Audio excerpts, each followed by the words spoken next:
नमस्कार दोस्तों, उम्मीद करता हूं आप सभी बिल्कुल ठीक होंगे। क्लास लेने के लिए आप सब बिल्कुल तैयार होंगे। जितने ऐसे छात्र हैं क्लास में आ चुके हैं, आप सभी का हार्दिक स्वागत। फटाफट से बता दीजिए कितने ऐसे छात्र हैं जो क्लास में आ चुके हैं। क्लास को शुरू कर रहे हैं। आप सभी का यहां पर आ जाना बहुत बेहतर है।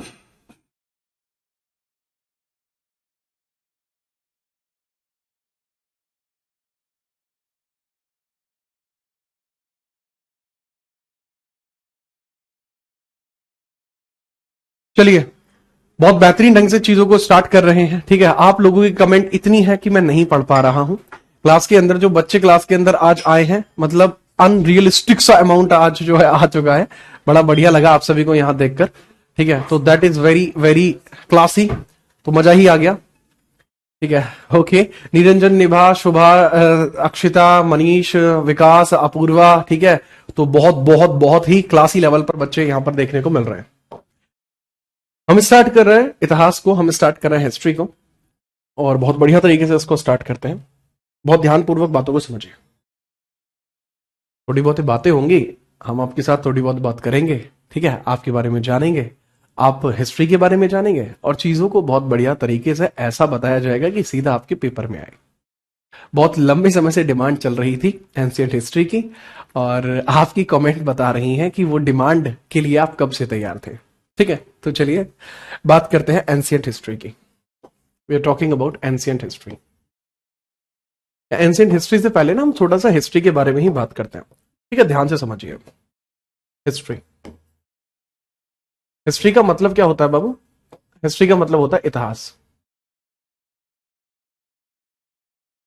और इतिहास का अर्थ क्या होता है? इतिहास का अर्थ क्या होता है वो समझिए। वो होता है अतीत का अध्ययन। अतीत का अध्ययन,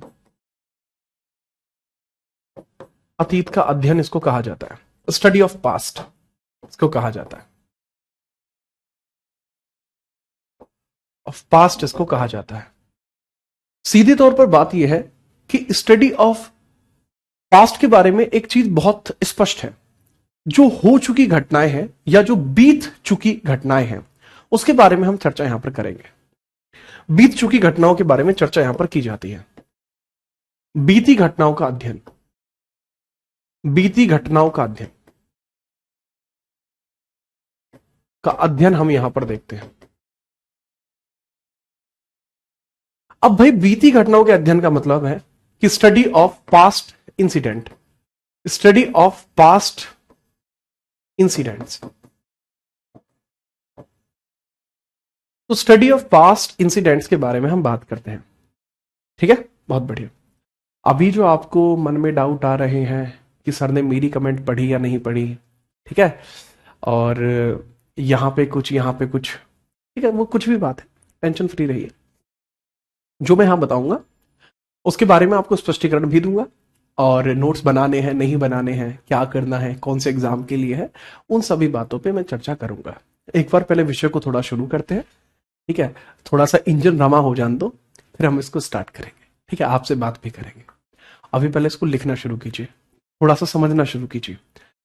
तो जो बीती घटनाओं का अध्ययन होता है वही दरअसल इतिहास कहलाता है। तो जब पुरानी घटनाओं का अध्ययन ही करना था, तो सर इसको इतिहास नाम क्यों दिया गया? देखिए, इतिहास जो टर्म है, जो इतिहास टर्म आप देखते हैं, जो इतिहास की भाई लिखा हुआ कि इतिहास टर्म आपका आ गया, इति ह प्लस आश, इति हा प्लस आस, इसको आप लिख सकते हैं इति। अगर हम इसके संधि विच्छेद के बारे में बात करते हैं ना, तो इति एक टर्म आपको देखने को मिल जाएगा। इति माने यानी बहुत पुराना। ह प्लस आश आपको देखने को मिलेगा, ह प्लस आश आपको टर्म देखने को मिल जाएगा। इति ह प्लस आस, ऐसा हुआ था। ठीक है, या पुराना, इति का मतलब होता है पुराना, पुराना होता है। ठीक है, पुराना या पुराने समय में ऐसा हुआ था, पुराने समय में ऐसा हुआ था, हुआ था, उसको हमें पढ़ना है। It was happened, it was happened, it was happened, it was happened, happened, it was happened, कि भाई ऐसा हुआ था। उस चीज को हम बोलते हैं इतिहास। अब लेकिन पता बात क्या है कि बात यह है कि इतिहास का मतलब यह नहीं है कि मतलब कोई घटना होगी तो वही इतिहास बन जाएगा, नहीं। उस घटना का प्रभाव हमारे समाज, हमारी संस्कृति, इस पर पड़ा हुआ होना चाहिए। अब जैसे मान के चलो, जैसे कल आपकी उनसे बात हुई थी, किनसे बात हुई थी? उनसे बात हुई थी, ठीक है। चलिए, अब जैसे मान के चलिए कि कल आपकी बात किससे हुई? उनसे हुई थी। और अगर उनसे आपकी बात हुई थी, क्या उनसे बात का होना, क्या ये एक इतिहास होगा? नहीं, वो नहीं होगा। कारण इसका क्या है कि अगर मैं यहां पे कह रहा हूं कि उनसे बात होना, उनसे बात होना, क्या उसकी वजह से कोई हमारे समाज में कोई प्रभाव पड़ा? नहीं पड़ा। अगर कल मैंने पनीर की सब्जी खा ली, वो भी गढ़ी खा ली, तो क्या ये चीज किसी प्रकार से इतिहास से संबंधित हो सकती है? नहीं। तो वो बिल्कुल गलत तरीके से आपको बताया जाएगा। लेकिन स्पष्ट तरीका इसका क्या होगा? कोई भी ऐसी घटना, ठीक है, यहां पर बीती घटनाओं का अध्ययन, लेकिन यह इंसिडेंट जो है या घटनाएं वो होनी चाहिए जिसका समाज के ऊपर एक बड़ा प्रभाव पड़ा हो, जिसका समाज के ऊपर एक बड़ा प्रभाव पड़ा हो, वही इतिहास हो सकता है। ठीक है, घटनाएं, कौन सी घटनाएं इसके अंदर शामिल हो सकती हैं? इंसिडेंट कौन से इसके अंदर शामिल हो सकते हैं? तो इंसिडेंट वही इसमें शामिल हो सकते हैं जिसका प्रभाव हमारे समाज पर या हमारी संस्कृति पर पड़ा हो। ठीक है, चलिए, तो घटनाएं वही हो सकती हैं जिसका प्रभाव, जैसे एग्जांपल दीजिए आप। मैं एक एग्जांपल देता हूं, जैसे भारत में विदेशी कंपनियां आई, जिसकी वजह से भारत के अंदर आज की डेट में विदेशी कल्चर का प्रभाव है। मैं आपसे बोल रहा हूं कि तुम्हें पानी पीना चाहिए। पानी एक ऐसा शब्द है जो हिंदी भाषा का नहीं है। हिंदी भाषा का शब्द है जल। तो अब दूसरी संस्कृति का भारत में आना, ये एक इतिहास है। वो कैसे आए? भारत में मुस्लिम्स पहले नहीं थे, लेकिन अरब आक्रमण के बाद भारत में मुस्लिम्स हुए। तो ये हिस्ट्री का एक एग्जाम्पल हुआ। कल मैं उनके ब्याह में गया था जी, और वहां मैंने कल इतने रुपए का कन्यादान कर दिया। यह इतिहास नहीं है। बात है समझ में? सर, कोविड क्या एक इतिहास होगा?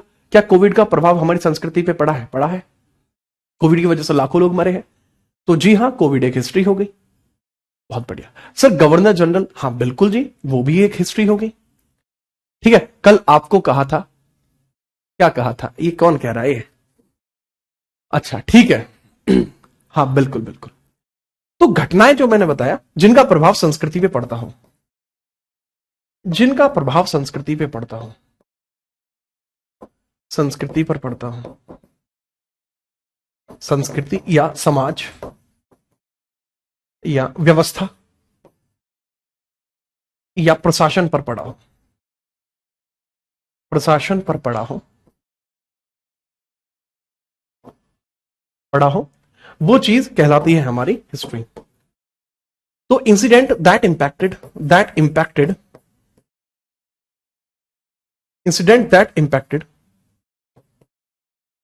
Culture, socialist behaviour, management and administration. तो अगर कोई भी ऐसी घटना होगी तो वही चीज क्या कहला सकती है भाई? तो वही चीज कहला सकती है हमारी हिस्ट्री। बाकी इसके अलावा हिस्ट्री नहीं कहलाती। ठीक है सर, कल ये कह रहा है कि सर जी, इंडिया ने वर्ल्ड कप जीता था, क्या वो एक हिस्ट्री है? जी हां, वो एक हिस्ट्री है, क्योंकि उसकी वजह से इंडिया का जो नाम है वो विश्व प्रसिद्ध हो गया। वो हिस्ट्री है। लेकिन ये जो शब्द आता है, इस शब्द की उत्पत्ति कैसे होती है? इस शब्द को ही, इसकी शब्द की उत्पत्ति कैसे हुई? शब्द की उत्पत्ति, ये शब्द कहां से आया? शब्द का ओरिजिन कैसे हुआ? उत्पत्ति इस शब्द की कैसे हुई है? ठीक है, समझिए। या फिर इसको हम ऐसे भी लिख सकते हैं, और इतिहास विषय की उत्पत्ति कैसे हुई है? इतिहास विषय की उत्पत्ति कैसे हुई है? विषय की उत्पत्ति कैसे हुई है? उत्पत्ति कैसे हुई है? ओरिजिन ऑफ हिस्ट्री सब्जेक्ट कैसे हुआ है? ओरिजिन ऑफ हिस्ट्री सब्जेक्ट कैसे हुआ है? हिस्ट्री सब्जेक्ट कैसे हुआ है? ओरिजिन ऑफ हिस्ट्री सब्जेक्ट कैसे हुआ है? तो हिस्ट्री सब्जेक्ट का ओरिजिन कैसे हुआ है? ठीक है, चलो हम इसी के बारे में चर्चा करते हैं, फिर आप शायद समझ पाएंगे। तो आपको यह देखना होगा कि एक महान या प्रसिद्ध, एक प्रसिद्ध विचारक है, एक प्रसिद्ध विचारक आपको देखने को मिलते हैं, प्रसिद्ध विचारक जिनका नाम क्या है? हेरोडोटस। हेरोडोटस, हेरोडोट्स, हेरोडोट्स एक बुक लिखते हैं,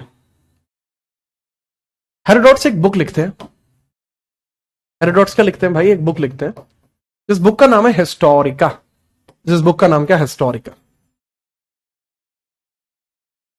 हिस्टोरिका। और इसी हिस्टोरिका में पहली बार इस बात का विवरण किया जाता है कि हमें इतिहास को एक विषय की भांति पढ़ना चाहिए। इसी पुस्तक में पहली बार कहा गया, इसी में पहली बार यह कहा गया, इसी पुस्तक में पहली बार कहा गया, इसी पुस्तक में पहली बार कहा गया, इसी पुस्तक में पहली बार कहा गया, इसी पुस्तक में पहली बार कहा गया इतिहास को एक विषय की भांति पढ़ा जाए, इतिहास को एक विषय की तरह पढ़ा जाए, एक विषय की भांति पढ़ा जाए, एक विषय की भांति पढ़ा जाए, भांति पढ़ा जाए। इसी में पहली बार कहा गया था कि बीती घटनाएं पढ़ने योग्य होती हैं। इसी में क्या कहा गया कि बीती घटनाएं पढ़ने योग्य होती हैं। Past incident, past incident subject of study, past incident are subject of study, subject of study. और क्योंकि इस किताब का नाम हिस्टोरिका था, तो इसी हिस्टोरिका में से हिस्ट्री शब्द का ओरिजिन हुआ, और तब के बाद से हम इस विषय को हिस्ट्री पढ़ रहे हैं। ठीक है, तो ये थोड़ा सा समझिएगा, यहां से हिस्ट्री का ओरिजिन कुछ इस प्रकार से हुआ है। ठीक बात है? ठीक है, अब इस बारे में मुझे बताइए कि क्या आपको ये बात क्लियर हुई? हेरोडोटस कहां के व्यक्ति थे? ये एक ग्रीक व्यक्ति है। हेरोडोटस एक ग्रीक व्यक्ति हैं, ग्रीक विचारक हैं, ग्रीक के रहने वाले हैं। ग्रीक को आज की डेट में हम यूनान कहते हैं। यूनान, यूनान कोई शब्द नहीं है, शब्द ग्रीक ही है। ठीक है, यूनान कोई एक्चुअली कोई शब्द है नहीं, शब्द तो ग्रीक ही है, लेकिन इंडियंस ने क्या किया, अपनी लैंग्वेज के टोन के हिसाब से उसको हमने यूनान बना दिया। ठीक है, अब बताइए, अब मुझे बताइए, क्या आप समझ पाए? तो हमें क्या पढ़ना है? हमें पुराने पास्ट इंसिडेंट का अध्ययन करना है, वही इतिहास कहलाता है।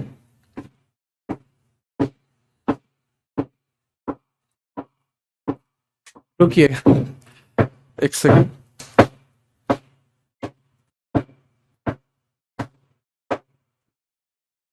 अभी आपको आवाज आ रही है?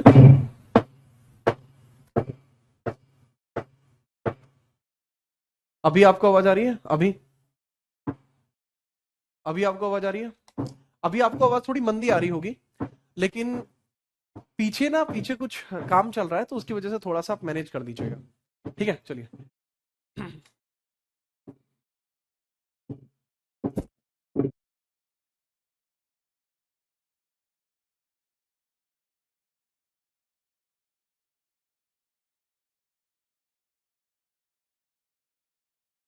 हाँ जी, अब ठीक है? अब तो आवाज आ रही होगी? आ रही है? ठीक है, अरे पनिशमेंट नहीं है लाडले, पीछे काम चलने लग रहा है। ठीक है, हाँ, न्यू करके थोड़ी सी वही दिक्कत होने लग रही थी, मगर कोई बात नहीं, सर कोई हथौड़ा बजा रहा है। अरे कोई नहीं, छोड़ दो, चलो ठीक है। ठीक है, चलिए।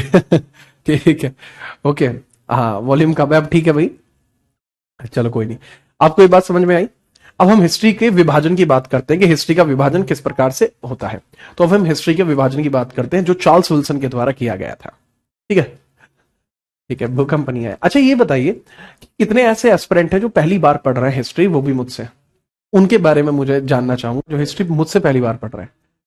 या ऐसे कितने जन हैं जो पहले से पढ़ चुके हैं, ठीक है, और तब मुझसे पहली बार पढ़ रहे हैं? फटाफट बताओ।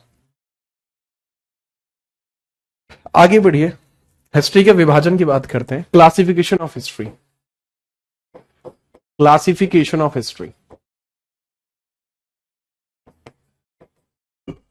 ऑफ हिस्ट्री यानी इतिहास का विभाजन, इतिहास का विभाजन, इतिहास का विभाजन। तो क्लासिफिकेशन ऑफ हिस्ट्री की हम बात करते हैं, और ये किसके द्वारा किया गया था? चार्ल्स विल्सन के द्वारा। ठीक है, ओके, चार्ल्स विल्सन के द्वारा यह विभाजन किया गया था। चार्ल्स विल्सन के द्वारा यह विभाजन किया गया था। चार्ल्स विल्सन कौन है? इतिहासकार हैं जी। कौन है? इतिहासकार हैं यार, ये हैं आपके इतिहासकार। ये आपको इतिहासकार देखने को मिलते हैं, चार्ल्स विल्सन। ठीक है, कौन देखने को मिलता है? इतिहासकार। ठीक है जी। अब इतिहास को बांटा जाता है 3 हिस्सों में। ये ना एक बड़ा सा टेबल बनेगा, ये टेबल आपको नोट करनी है, ठीक है ना? तो इस टेबल को आप नोट जरूर कर लेना, कृपया करके इस टेबल को जरूर नोट करें। तो भाई इसके अंदर आपको इतिहास के हिस्से कई अलग अलग प्रकार से देखने को मिलते हैं। ठीक है, तो इसके अंदर आपको इतिहास के जो हिस्से देखने को मिलते हैं वो कई अलग अलग प्रकार से देखने को मिलते हैं। सबसे पहले आपको इसके अंदर देखने को मिलता है प्राचीन इतिहास। प्राचीन इतिहास देखने को मिलता है, जिसको हम बोलते हैं एंशिएंट इंडिया या एंशिएंट हिस्ट्री। फिर हमें यहां देखने को मिलता है मध्यकालीन भारत, मिडाइवल इंडिया। मध्यकालीन भारत, जिसको कहा जाता है मेडाइवल इंडिया, मेडाइवल इंडिया। फिर आपको एक देखने को मिलता है आधुनिक भारत या एंशिएंट इंडिया। आधुनिक भारत, या आप कह सकते हैं एंशिएंट इंडिया या मॉडर्न इंडिया, मॉडर्न इंडिया। ठीक है, चलो अब इन सब के टेन्योर अलग अलग जो है बताए जाते हैं कि इसका टेन्योर कितना था, इसका टेन्योर कितना था, इसका टेन्योर कितना था। कहां से कहां तक हम इसको पढ़ते हैं? देखो, जो प्राचीन इतिहास हमें देखने को मिल जाता है, इसके बारे में हम कह सकते हैं कि समय की शुरुआत से लेकर 712 एडी तक का समय, शुरुआत से लेकर 711 लिख लीजिए, 711 एडी तक का जो समय है वो इसमें शामिल होता है, या 711 सीई तक का समय इसमें शामिल होता है। 712 सीई से ये स्टार्ट हो जाता है, 712 सीई से ये स्टार्ट हो जाता है, और ये जाता है तकरीबन आपका 1857 तक, या बहुत सारे राइटर्स इसको 1707 लिखते हैं, सी तक जाता है। अब कई जगह क्या होता है कि आधुनिक भारत को स्टार्ट किया जाता है 1707 से, जैसे मैं 1707 से स्टार्ट करता हूं और फिर इसको 1947 तक रखा जाता है, सी तक। ठीक है, लेकिन पता है बात क्या है? ठीक है, चलो बात यह है कि कुछ नए जैसे टीचर्स होते हैं या कुछ मॉडर्न एज टीचर्स होते हैं, ठीक है, जैसे मतलब मैं भी इतना बुढ़ा नहीं हूं, ठीक है, लेकिन कई बार क्या करते हैं कि बच्चों को डरा दो, ठीक है, बच्चों को डरा दो कई बार, तो वो एक नया इसमें टाइमलाइन क्रिएट कर देते हैं। ठीक है, तो मॉडर्न क्लासिफिकेशन में एक बदलाव लेकर आया जाता है, मॉडर्न क्लासिफिकेशन में, और यहां पर एक नई टाइमलाइन क्रिएट की जाती है, जिसको कहा जाता है क्या? पोस्ट मिडाइवल, मिडाइवल कहा जाएगा, या फिर इसको कहते हैं भाई अपन प्री मॉडर्न। एक समय नया क्रिएट कर दिया जाता है। अब पोस्ट मिडाइवल का मतलब क्या होता है? पूर्व, या इसको बोलते हैं उत्तर मध्यकाल, या तो आप बोल लीजिए उत्तर मध्यकाल, या बोल लीजिए प्रारंभिक आधुनिक। आधुनिक, और इस क्रम को कितना लिखा जाता है? 1707 से लेके 1857। 1857। जब इसको इतना लिखा जाएगा तो इस क्लासिफिकेशन को जब अगर हम करते हैं ना, अगर देखो, हालांकि मैं तो नहीं कहता कि भाई आपको एक क्लासिफिकेशन करना है, बट अगर आप इस प्रकार का क्लासिफिकेशन करते हैं तो उसमें क्या होगा कि आपको कई सारे क्लासिफिकेशन फिर छोड़ने पड़ेंगे।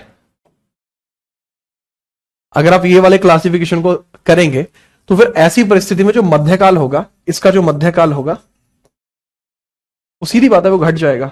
ठीक है, मध्यकाल जो होगा इसका वो 712 सीई से लेकर 1707 तक जाएगा, क्योंकि ये है। और इसके अंदर जो आधुनिक भारत होगा, आधुनिक होगा इसके अंदर, वो 1857 से शुरू होगा, 1947।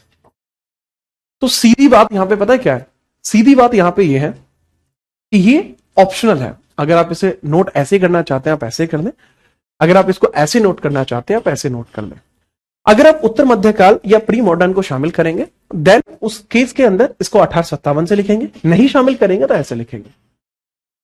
पेपर में ये नहीं पूछा जाएगा। ठीक है, ये क्लासिफिकेशन सिर्फ आपको आसानी से चीजों को समझाने के लिए है। ठीक है, ये क्लासिफिकेशन का कारण क्या था, विभाजन का क्या कारण था भाई, इतिहास को समझने में आसानी हो इसलिए था, इतिहास को समझने में सरलता, इतिहास को समझने में सरलता, समझने में सरलता हो इसलिए ये था। Easiness in understanding, easiness in understanding,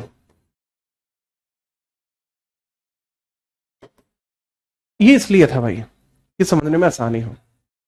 ठीक है, चलिए ये थोड़ा सा देखने को मिलता है। तो ये कुछ चीजें इस प्रकार से क्रिएट की जाती है। ठीक है, चलिए अब इसके अंदर जो हम पढ़ने वाले हैं, जो हम इनिशियली पढ़ेंगे वो क्या होगा सर, हम स्टार्ट करने वाले हैं प्राचीन इतिहास से। हम यहां पर पढ़ने वाले हैं प्राचीन इतिहास को, वी आर स्टार्टिंग दिस। ठीक है, पेपर में इंपोर्टेंस किसका ज्यादा है तो मैं बहुत क्लियर तरीके से मैं बताता हूं। पेपर में इंपोर्टेंस भाई आधुनिक भारत को अगर मैं 3 स्टार दूंगा तो मैं मध्यकालीन भारत को 2 स्टार दूंगा, और मैं प्राचीन इतिहास को केवल 1 स्टार दूंगा। इसका तात्पर्य ये नहीं है कि ये इतना ज्यादा बेकार है, नहीं जी।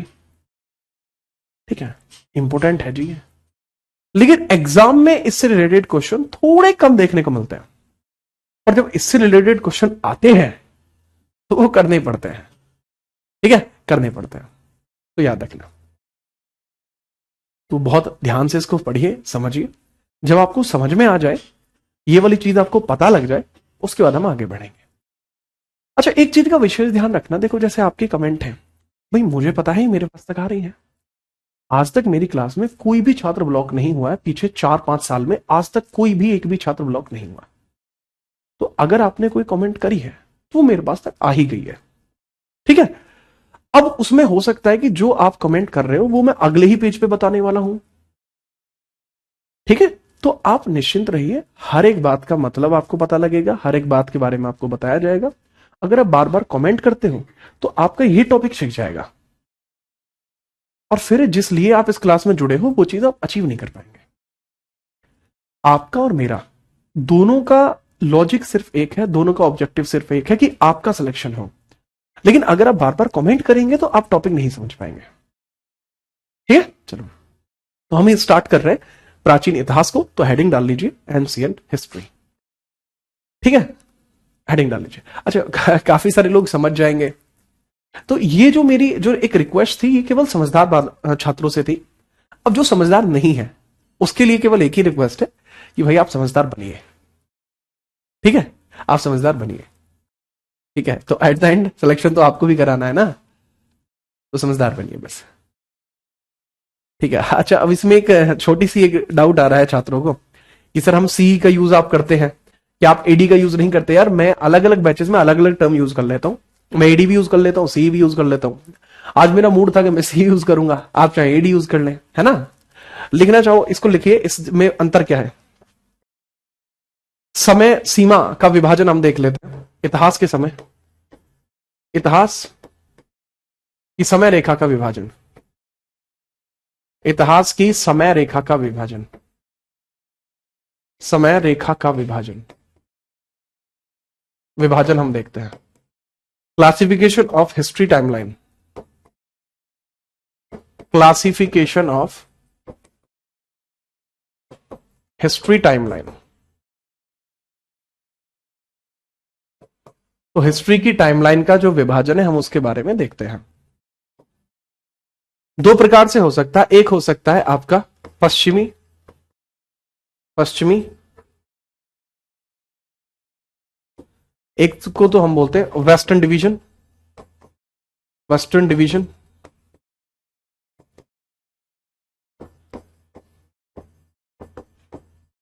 पश्चिम विभाजन इसको बोला जाता है, और एक को बोला जाता है आधुनिक विभाजन,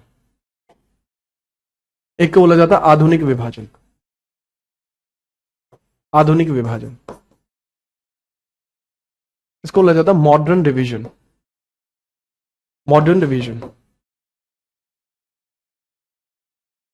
मॉडर्न डिवीजन इसको बोला जाता है। ठीक है, अब बात पता है क्या है, अब ये पश्चिमी विभाजन क्यों कहते हैं इसको, कि भाई ये पश्चिमी देशों ने शुरू करी थी। अब हमारे लिए पश्चिमी देश कौन है, यूरोपियन। तो ये यूरोपियंस के द्वारा स्टार्ट किया गया डिवीजन था, इसको हम यूरोपीय विभाजन भी बोलते हैं, यूरोपीय विभाजन भी इसको बोलते हैं, यूरोपीय। तो ये यूरोपियन भी कहलाया जा सकता है, यूरोपियन। अब इसको यूरोपियन कैसे कह सकते हो वो समझिए। जो यूरोपियन देश है उनके द्वारा क्रिश्चियन धर्म को फॉलो किया जाता है। तो उनका मानना यह है कि जब ईसा मसीह का जन्म हुआ उसके साथ ही घटनाओं को हमने क्रमबद्ध तरीके से पढ़ा है। या ईसा मसीह ये भी कोई शब्द नहीं है, जीसस क्राइस्ट जो है उन्हीं के जन्म के साथ हम लोग इतने विकसित हो पाए कि आज हम चीजों को याद रख पाते हैं। तो इनका ऐसा मानना है कि एक जीरो टाइमलाइन पर जन्म होता है ईसा मसीह का जन्म, ईसा मसीह का जन्म, ईसा मसीह जन्म। अब ईसा मसीह कोई शब्द नहीं है, शब्द है जीसस क्राइस्ट, जीसस क्राइस्ट। अब क्योंकि हम जीसस क्राइस्ट बोल नहीं पाए तो इस वजह से हमने क्या काम किया कि भाई इसको ईसा मसीह टर्म जो है नाम दे दिया। ठीक है सर, इस वजह से हमने इसको ईसा मसीह नाम जो है दे दिया। अब यहां पे समझिएगा, फिर एक समय रेखा को सीधा खींचा गया। एक समय रेखा को कैसे खींचा गया, समय रेखा को सीधा खींचा गया और कहा कि भाई ये वाली लाइन तो रहेगी जीरो, और इस लाइन को तो जीरो एडी मानेंगे, कंसीडर करेंगे हम जीरो, लेकिन इससे पीछे की जितनी भी घटनाएं हैं हम उनको उल्टे क्रम में याद करेंगे। आपने सुना यशु जी बल्ले बल्ले, अरे मांझा मांझा, यशु जी बल्ले बल्ले मांझा। तो इससे पहले समय को उल्टा हम चला रहे हैं। समय अनंत है, ये बात आप जानते हैं, समय अनंत है। हम कितना ही भी आगे बढ़ ले, ठीक है, लेकिन हम हमेशा जीरो के पास रहेंगे, समय अनंत है। तो कहा गया इससे पुरानी जितनी भी घटनाएं हैं हम उनको उल्टे क्रम में पढ़ेंगे। तो उल्टे क्रम में उन सभी घटनाओं को पढ़ा जाता है। जैसे पहले 600 हुआ होगा, 600 के बाद आता होगा 400, 400 के बाद आएगा 200, 200 के बाद आएगा 50, उसके बाद आएगा 10, उसके बाद होगा 0। ये उल्टा क्रम चल रहा है। अब इसके बाद हम आगे बढ़ते हैं, आगे बढ़िए, नेक्स्ट नेक्स्ट आगे हम बढ़ेंगे। तो इसके बाद क्रम हो गया सीधा। ठीक है, चलो अब सीधा कैसे हो गया कि अब ये 10, 50, 100, ठीक है, 200, और जैसे आज की डेट है, आज टुडे, तो आज की डेट मान के चलिए यहां पर है आज टुडे। अब इससे आगे चलते जा रहे हैं। ठीक है, तो इसको कर दीजिए 100, 500, 1000, 2000, और यहां जैसे टुडे है तो 2025 अब चल रही है। तो जो ऐसा डिवीजन था, ठीक है, जो ऐसा डिवीजन था उसको हमने बीसी और एडी में डिवाइड करा। ये क्लासिफिकेशन कहलाया बीसी और ये क्लासिफिकेशन कहलाया एडी। अब इन सब के मतलब क्या है, कैसे है? देखो, जो बीसी का मतलब होता है, इसका मतलब होता है बिफोर क्राइस्ट, बिफोर क्राइस्ट, यानी ईसा मसीह से पहले जो समय चलता था वो समय उल्टा चलता था। ठीक है, और जो एडी का मतलब होता है उसका नाम होता है एनो, एनो डोमिनी, एनो डोमिनी। ये जो शब्द है ये है ग्रीक भाषा का, ये जो शब्द है ये है ग्रीक भाषा का, ग्रीक भाषा का शब्द है, ग्रीक भाषा का शब्द है, ग्रीक। ठीक है बाबू, कौन सी भाषा का शब्द है भाई मेरे? यो है ग्रीक भाषा का, है ना? ठीक है, वैसे इसका मतलब क्या होता है? With birth of Jesus Christ, with birth of Jesus, birth of Jesus इसका मतलब है ईसा मसीह के जन्म के साथ, ईसा के जन्म के साथ, जन्म के साथ, के साथ, ठीक है जी हाँ। तो इसका मतलब हो गया ईसा के जन्म के साथ। तो ये डिवीजन जो है पुरानी किताबों में यूज होता था, लेकिन आज की जो किताबें हैं ना, हमारी मॉडर्न बुक्स जो आ रही हैं, ठीक है, जो मॉडर्न बुक्स आ रही हैं उन सबको आधुनिक विभाजन के आधार पर विभाजित किया जाता है। जो मॉडर्न बुक्स है हमारी, जैसे आप इसको जब डिवाइड करेंगे तो इसके अंदर भी टाइमलाइन वही 0 पे हमें रोकनी पड़ेगी। अच्छा, बात को समझना, दोनों में कोई भी अंतर नहीं है, दोनों टाइमलाइंस में कोई जरा सा भी अंतर नहीं है। सिर्फ एक अंतर है, किस चीज का? एडी और बीसी का। और यहां पर जो क्रम है वो लिखा जाता है सीई एंड बीसीई। इसमें इसको नाम दिया गया कॉमन एरा। इसमें भी एक टाइमलाइन को माना जाता है 0। अब वो सेम टाइमलाइन को यहां 0 माना गया। सभी हिस्टोरियंस ने इस बात पर एक तर्क दिया कि हम इसको 0 मानेंगे। ठीक है, चलिए। अब एक बालक कमेंट कर रहा है कि सर इस समय को विल्सन को कैसे पता, उसको कैसे पता लगा? भैया पढ़ के पता लगा। वो अपने टीचर की क्लास में कमेंट इतना करता था जितना जरूरी था। ठीक है। अब जैसे आप हो, जब से क्लास शुरू हुई है पता नहीं आपने कितनी कमेंट कर दी है सेम चीज की, और जबकि वही चीज मैं समझा रहा था।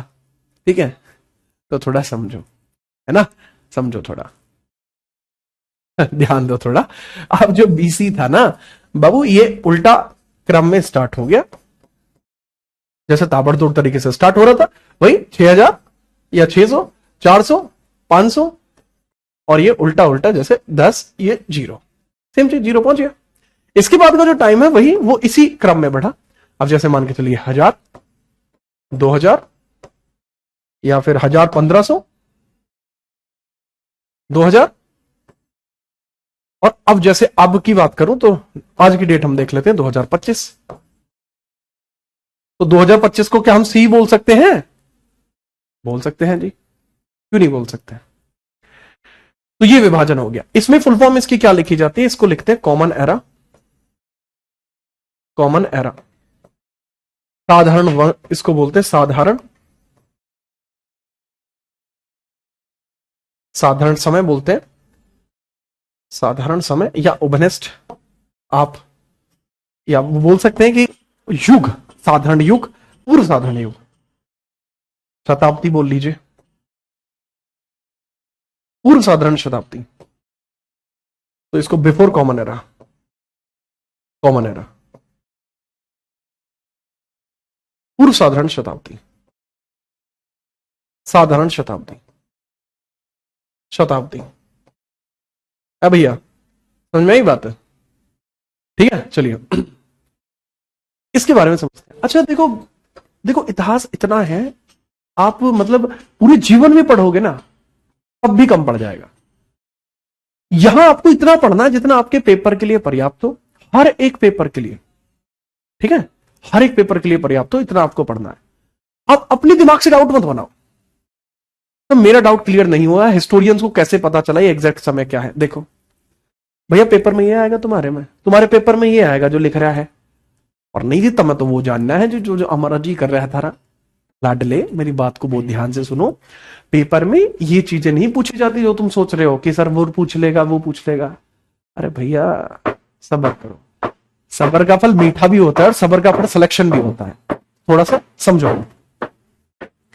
अब जैसे मैंने आपको यहां बताया उपनिषद समय के बारे में, समय के बारे में, इस समय को हमने मान लिया है। ठीक है, उनको कैसे पता चला जी जीलो वहीं था? अल्लाह भैया लाडले, उनको पूरे समय रेखा को पता था। उनके पास आई 100 घटनाएं, समझे?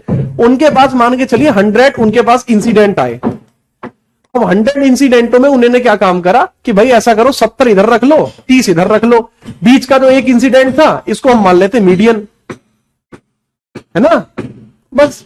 तो ये थोड़ी सी चीज होती है, ये कोई इसका कोई वो नहीं है, सर पैर नहीं है इन चीजों के। बढ़िया। अब यहां पे जैसे मैंने आपको बताया कि 3 हिस्से होते हैं। अब जैसे आधुनिक भारत में हम क्या पढ़ते हैं सर जी? विदेशी कंपनियों का आगमन पढ़ते हैं, उसके बाद ब्रिटिशर्स का प्रभाव पढ़ते हैं, यूरोपियों का प्रभाव पढ़ते हैं, अब मध्यकालीन में हम क्या पढ़ते हैं सर? मुगल पढ़ते हैं, दिल्ली सल्तनत पढ़ते हैं। प्राचीन इतिहास में क्या पढ़ते हैं सर जी? सिंधु घाटी सभ्यता, वैदिक काल, महाजनपद, अशोक, मौर्य, गुप्ता, ये सब पढ़ते हैं। ठीक है। अब जैसे आधुनिक भारत आपने, मतलब मैं ऐसा मानता हूं कि आपने कभी ना कभी आधुनिक भारत मुझसे पढ़ा होगा। ठीक है, तो आपको पता होगा कि लेवल क्या रहता है। फिर मध्यकालीन भारत भी आपने पढ़ा होगा, लेकिन अब प्राचीन इतिहास को आप पढ़ रहे हैं बहुत क्लासिक तरीके से, है ना? तो इसको आप देखिए, नोट करना शुरू करते हैं। अब इसमें हम स्टार्ट कर रहे हैं अपना कौन सा? प्राचीन इतिहास को हम स्टार्ट कर रहे हैं। तो आप हेडिंग डाल लेंगे, क्या बना? प्राचीन इतिहास। प्राचीन इतिहास हेडिंग डाल लेंगे। ठीक है भाई। और यार वो शोर जो हो रहा है ना, उसकी वजह से आप ये सोचिएगा कि मुझे कैसे अपने आप को रोकना पड़ रहा है इस शोर की वजह से। ठीक है ठीक है। मुझे मेरी, आप देख रहे हो ना बीच में जब आवाज तेज हो जाती है, तो वो शोर की वजह से हो रही है। Ancient history. ठीक है भैया, एंशिएंट हिस्ट्री। इसको तोड़ा जा सकता है 3 हिस्सों में। ठीक है, चलिए। इतिहास, प्राचीन इतिहास को भी 3 हिस्सों में तोड़ा जा सकता है। इसको 3 हिस्सों में कैसे तोड़ सकते हैं सर? देखो, इसको 3 हिस्से में ऐसे तोड़ सकते हैं आप। सबसे पहले आप लिख सकते हैं इसको प्राक ऐतिहासिक काल। प्राक ऐतिहासिक काल, प्राक ऐतिहासिक आप इसको तोड़ सकते हैं। ठीक है, या प्रागैतिहासिक भी बोल सकते हैं। प्राक ऐतिहासिक की जगह प्रागैतिहासिक भी बोल सकते हैं। मतलब ये तो कहने वाली बात है, आपको जो बोलना है आप वैसे बोल लीजिए। चाहे तो प्रागैतिहासिक काल बोल लीजिए आप, प्रागैतिहासिक, प्रागैतिहासिक, प्रागैतिहासिक काल बोल लीजिए। प्रागैतिहासिक इसको बोलते हैं, क्या बोलते हैं मतलब इसको? Pre historic, pre historic. फिर आद्य ऐतिहासिक काल बोल लीजिए।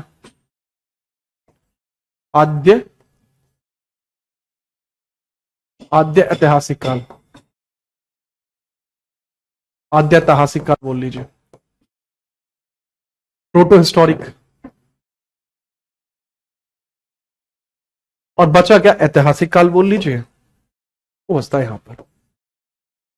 ऐतिहासिक काल बोल लीजिए, वो बसता है यहां पर। ठीक है भाई, हिस्टोरिक बोलते हैं इसको। हिस्टोरिक,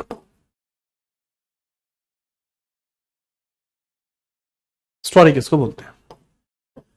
अब इन सब का भी डिवीजन हमें करना पड़ता है कि कौन कहां से लेके कहां तक होता है, कौन कहां से लेके कहां तक नहीं होता। इनका भी डिवीजन आपको देखने को मिलता है, या इन तीनों के अंदर क्या डिफरेंस है वो भी हमें देखने को मिलता है। ठीक बात है, समझ पाए बात? बहुत बढ़िया। सबसे पहले हम बात करते हैं प्राग ऐतिहासिक काल के बारे में। प्राग ऐतिहासिक काल के बारे में हम चर्चा करते हैं। बताइए सर। सर ये वो समय है जिसके बारे में हमें कोई लिखित जानकारी नहीं मिलती, जिसके बारे में हमारे पास कोई भी लिखित जानकारी नहीं है, लेकिन इसके बारे में हमारे पास साक्ष्य मौजूद है। ये वो समय है जिसके बारे में हमारे पास कोई लिखित जानकारी नहीं है, लेकिन हमारे पास लिखित जानकारी, तो इसके बारे में हमारे पास नहीं है, लिखित जानकारी नहीं है, नहीं है, लेकिन इसके बारे में साक्ष्य हमारे पास मौजूद है। साक्ष्य, अवशेष हमारे पास मौजूद है। ये वो समय है जिसके बारे में हमारे पास साक्ष्य भी मौजूद है। ठीक है, ये वो समय है जिसके बारे में हमारे पास साक्ष्य भी मौजूद है, और इसकी जो लिखित जानकारी है वो भी मौजूद है, वो भी मौजूद है। लेकिन यहां जो लिखित जानकारी हमारे पास मौजूद है ना भाई, उसको हम पूरा नहीं पढ़ पाए, उसको हम पूरा पढ़ ही नहीं पाए, इसको हम पूरा नहीं पढ़ पाए, पूरा पढ़ा नहीं जा सका, पूरा नहीं पढ़ पाए। ये कंप्लीटली रीडेबल नहीं था, नॉट कंप्लीटली रीडेबल। लेकिन जो हिस्टोरिक एज है, इसका हमारे पास साक्ष्य भी है, इसको हमने पढ़ा भी है, लिखित जानकारी भी है, इसके बारे में हमारे पास सब कुछ है, लिखित जानकारी भी है, और इसको हमने पढ़ भी लिया है। जैसे वेदास वगैरह जो हमें देखने को मिलते हैं, वो हमें यहां देखने को मिलते हैं, वेदास हमारे, जो हमारे वेद हैं। अब सर जी अशोक तो जो थे, चंद्रगुप्त मौर्य जो थे, बाबू महाजनपद काल यहां पे आता है, वो महाजनपद काल वगैरह यहां आता है। सर जी आदि मानव कहां पे थे जी? वो तो हमने देखे थे ऐसे ऐसे चलते थे, तो आदि मानव कहां पे थे भाई? चलो अच्छा इसको लिख लेना, इसके सोर्स रिटर्न सोर्स, एंड इसको इंग्लिश में बोलते हैं एविडेंस, इसको बोलते हैं वही एविडेंस, लिटरेरी सोर्स। तो वो जो आदि मानव वाली बात है ना, उसको अगर हम देखेंगे तो वो प्राग ऐतिहासिक काल में है, क्योंकि प्राग ऐतिहासिक काल के भी दो हिस्से होते हैं, इसके भी दो खंड हैं। जो प्राग ऐतिहासिक काल आप यहां पर देख रहे हैं, इसके भी दो खंड होते हैं। किसके? प्राग ऐतिहासिक काल के। इस प्राग ऐतिहासिक काल के कितने खंड होते हैं जी? इसके भी दो खंड हैं। तो इसके दो खंडों के बारे में चर्चा करते हैं। बताइए सर। एक तो है भाई इसका पाषाण काल, पाषाण काल यानी स्टोन एज। दोबारा इसका बचता है पाषाण काल के बाद क्या? ताम्रकाल, कॉपर एज। इसको धातु युग भी बोलते हैं, कॉपर एज भी बोलते हैं, जो आप बोलना चाहें। कॉपर एज को ही कैलोलिथिक पीरियड भी बोलते हैं, कॉपर एज को ही कैलोलिथिक पीरियड भी बोलते हैं। ठीक है, चलिए ऐसा एंशिएंट हिस्ट्री पढ़ाऊंगा आपको दोबारा कभी पढ़ना ही नहीं पड़ेगा। ठीक है, अगर शिक्षक बनने के बारे में सोच रहे हैं तो शांति धैर्य बनाए रखिए। ठीक है, याद रखना। ओके चलो याद रखिए, वो सब कुछ आप समझ पाएंगे, है ना। कॉपर एज को कैलियोलिथिक भी बोलते हैं, कैलियोलिथिक भी इसको बोला जाता है, कैलियोलिथिक एज। पाषाण काल के तीन हिस्से हैं। पाषाण काल के क्या है बाबू? 30 के तीन हिस्से हैं। सबसे पहले आपको देखने को मिलता पूरा पाषाण।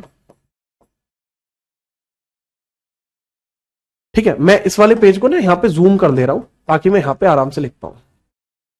पूरा पाषाण के बाद देखने को मिलता है मध्य पाषाण, मध्य पाषाण, और इसके बाद देखने को मिलता है नव पाषाण।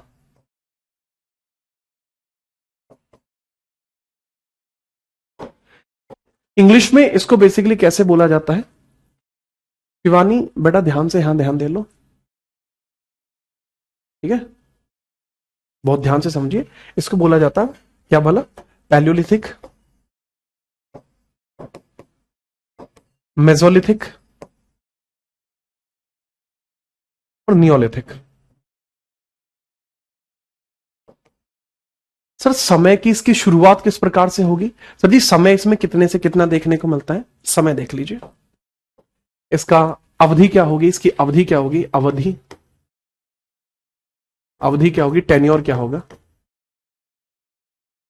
देखो यार अवधि के बारे में, टेन्योर के बारे में अलग अलग सोर्स अलग अलग बात बताते हैं, मैं आपको दोनों ही बातों के बारे में बताता हूं। ठीक है, जब समय की शुरुआत हुई, समय की शुरुआत से जब समय आपका शुरू हुआ, हमें नहीं पता समय कब शुरू हुआ है, अनंत से। कहां से बाबू? अनंत से। अनंत से लेके 10,000, ठीक है, अनंत से लेके 10,000 BCE तक, अनंत से लेके 10,000 BCE तक पूरा पाषाण काल चलता है। अनंत से लेके 10,000 BCE तक पूरा पाषाण चलता है। मध्य पाषाण जो चलता है ना, ये चलता है 10,000 BCE से लेकर। अब यहां है सबसे बड़ी दिक्कत, इसमें बहुत सारे हिस्टोरियन कहते हैं कि ये 8,000 होना चाहिए। वही कुछ सोर्स ऐसा भी कहते हैं कि इसका ही टेन्योर आप 4,000 कर दीजिए। ठीक है, कुछ सोर्स बोलेंगे कि आप इस टाइम को इतना रखो, कुछ सोर्स यही क्या बोलेंगे कि भाई टाइम चेंज करो और टाइम का जो टेन्योर है वो रखो आप 10,000 से 4,000 BC। तो कुछ हिस्टोरियन इस बात पर भी एग्री होंगे, कुछ हिस्टोरियन इस बात पे एग्री होंगे, कुछ इस पे एग्री होंगे। आप किसके साथ जाओगे भैया?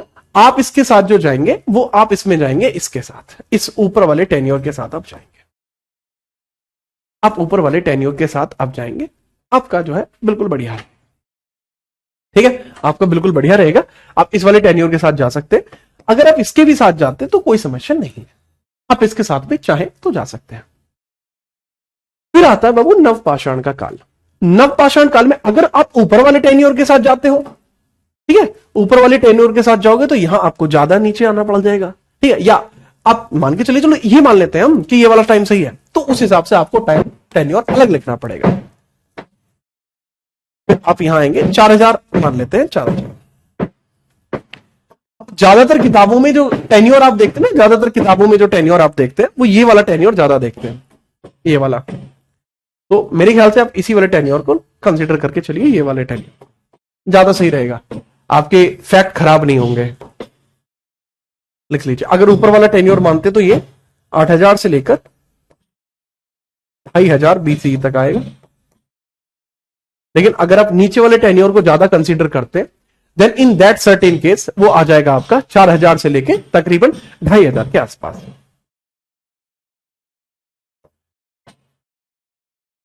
BCE के आसपास, ठीक है भाई, ये इधर आपको देखने को मिल जाएगा। ठीक है जी हाँ।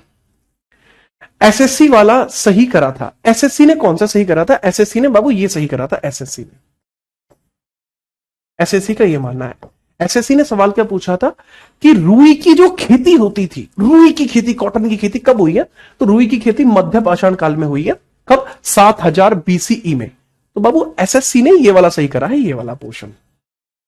बाकी यार जो यूपीएसआई है हमारे या बाकी विभाग है वो शायद कहीं ना कहीं इसको मानते हैं। आपको जो उचित लगे आप मान लेना। ठीक है जी। इसके बाद बचता है ताम्रकाल। ताम्रकाल आपको कौन सा समय देखने को मिलता है? ताम्रकाल वाला समय। सर ताम्रकाल आपको कौन सा देखने को मिलता है? भैया ताम्रकाल जो आपको देखने को मिलता है वो 3000 से 2000 के बीच में देखने को मिलता है। 3000 से लेकर 2000 के बीच का ताम्रकाल आपको देखने को मिलता है। कॉपर एज आपको देखने को मिलता है बीसीई में, ई में आपको देखने को मिलता है। ठीक बात। चलो, कॉपर एज, जब कॉपर का आना यहां पर शुरू होता है तो उसके बारे में कॉपर एज में जिक्र किया गया है। एक मिनट रुकना भाई, इसको थोड़ा एलिब्रेट करते हैं। ठीक है चलो, अब हम बात करते हैं अध ऐतिहासिक काल क्या है सर जी। फिर अध ऐतिहासिक काल फिर आपका क्या देखने को मिलता है? देखो, अगर मैं अध ऐतिहासिक काल के बारे में बात करूंगा, इसके अंदर आपको देखने को मिलती है क्या? सिंधु घाटी सभ्यता आपको देखने को मिलती है। सिंधु घाटी सभ्यता देखने को मिलती है इसके बारे में। और भाई इसके अंदर आपको देखने को मिलती है वैदिक सभ्यता। ठीक है चलो, वैदिक सभ्यता, वैदिक सभ्यता आपको देखने को मिलती है।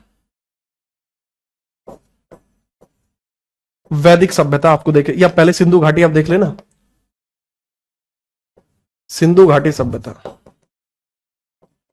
सिंधु घाटी सभ्यता देखने को मिलती है। Indus Valley civilisation, Indus Valley civilisation देखने को मिलती है। और दूसरा देखने को मिलती है हमारी जो वैदिक सभ्यता है, वैदिक सभ्यता आपको देखने को मिलती है। वैदिक एज आपको देखने को मिलती है। वैदिक एज आपको देखने को मिलती है। अब वैदिक एज के भी दो हिस्से हैं, वो कौन कौन से हैं जी? सर एक तो होता है प्री वैदिक और एक होता है पोस्ट वैदिक। पोस्ट वैदिक, जो प्री वैदिक है बाबू, इसको बोला जाता है ऋग्वैदिक और इसको बोलते हैं उत्तर वैदिक। ये होता है ऋग्वैदिक और ये होता है बाबू उत्तर वैदिक। पता ही समझ में? तो इसको इस तरीके से एलिब्रेट किया जाता है। तो वेदों को तो पढ़ा गया है, तो मैंने कब क्या कहा पूरा नहीं पढ़ पाए। मैंने ये थोड़ी कहा पढ़ने में, मैंने कहा पूरा नहीं पढ़ पाए। कुछ सोर्स तो हमने पढ़ लिए, कुछ नहीं पढ़ पाए, इसलिए। तो ये आपको कुछ इस प्रकार से देखने को मिलती है। और जो हिस्टोरिक पीरियड है इसमें महाजनपद काल हो जाएगा। ठीक है, इसके अलावा आपके मौर्य हो जाएंगे, गुप्ता हो जाएंगे, अन्य हो जाएंगे, मौर्य, गुप्ता, ठीक है, गुप्त और अन्य इसमें देखने को मिल जाएंगे। तो ये होते हैं। ठीक बात, आपको ये बात समझ में आई? अब बात आती है कि सर फिर हमें इसमें क्या क्या पढ़ना है। आपने चलो ये तो हमें बता दिया, लेकिन अब इसमें हमें क्या क्या पढ़ना है ये थोड़ा सा हमें बता दीजिए कि हम इसको किस प्रकार से पढ़ सकते हैं, क्या क्या हम इसमें पढ़ सकते हैं। ठीक है, याद रखें। और सिंधु घाटी सभ्यता का समय क्या है? और वो सिंधु घाटी सभ्यता का समय ताम्रकाल को ओवरलैप करता है। सिंधु घाटी सभ्यता एक ऐसा समय था जो ताम्रकाल को और आदि ऐतिहासिक काल को ओवरलैपिंग करता है, 2500 से लेकर 1750। ठीक है, चलिए 2500 से लेकर 1750, ये टाइमलाइन डिस्कशन है, सिर्फ एक दिन होता है, इसके बाद आपको सब कुछ समझ में आता रहता है। बीसीई वैदिक सभ्यता आती है, 2-3 हिस्सों में इसको तोड़ा जा सकता है। 1500 से लेकर 1000 कर दीजिए, 1000 से लेकर 600 कर दीजिए। आपका काम आसान करने के लिए बता रहा हूं, थोड़ा सा जरूरी भी हो सकता है। 1500 से लेकर 1000 कर दीजिए, वरना मैं 1750 1900 भी लिखवा सकता हूं, लेकिन आपका काम आसान कर देता हूं। चलो 1000 कर दीजिए, और ये पोस्ट वैदिक जो होगा आपका 1000 से लेकर 600 बीसीई होगा, ये बीसीई। और 600 के बाद का जितना भी समय होगा वो सब ऐतिहासिक होगा, ऐतिहासिक काल होगा। मतलब कहने का क्या हुआ? मतलब कहने का ये हुआ कि जितना भी ऐसा समय होगा इसके बाद, हाँ, जो ऐतिहासिक की टाइमलाइन होगी वो सीधी बैंड अप करेगी किससे? सर यहां से उठेगी सीधा 600 बीसीई से, 600 बीसीई से लेकर 711 एडीई या बीसी तक, सीई तक, पूरा टेन्योर इसका ऐसे पहुंच जाएगा। ठीक है, चलो, तो ये भैया इस प्रकार से आपको देखने को मिल जाएगा। क्या आप समझ पाए? सर हमें क्या पढ़ना है? सर हमारा सिलेबस तो बता दो। तो भाई आपका सिलेबस मैं बता देता हूं। ठीक है, अगला सिलेबस आपका ये है जो हमें यहां पर पूरा पढ़ना है। बहुत ध्यान से समझ लीजिए, ये आपका सिलेबस है जिसको हम पढ़ने वाले हैं। This is your syllabus.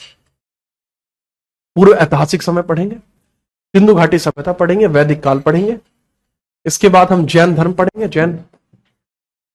ठीक है, इस फाइल को रात ही क्रिएट किया गया तो गलती से जैनिज्म की जगह संस्कृत लिख गया। फिर हम बौद्ध धर्म पढ़ेंगे, फिर महाजनपद काल, फिर मौर्य साम्राज्य, मौर्य काल के बाद का समय, गुप्त काल, बाद में गुप्त काल, हर्षवर्धन काल और राजपूत एरिया।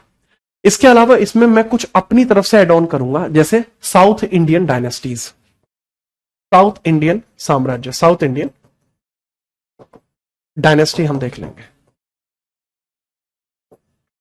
साउथ इंडियन यानी दक्षिण भारत, जो चोर चेर पांड्य है ना, दक्षिण भारत,